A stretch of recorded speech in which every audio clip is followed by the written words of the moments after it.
വാസുദേവ്.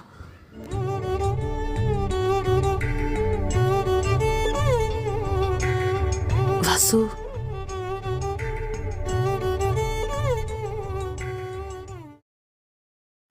മഹാരാജാവിൻ്റെ അറിയിപ്പുണ്ടായിരുന്നു, രാത്രിക്കുള്ളിൽ ഇവിടെ വന്ന് മുഖം കാണിക്കണമെന്ന് പറഞ്ഞ്. പിതാവ് ഇപ്പോൾ ഉറക്കത്തിലാണ്.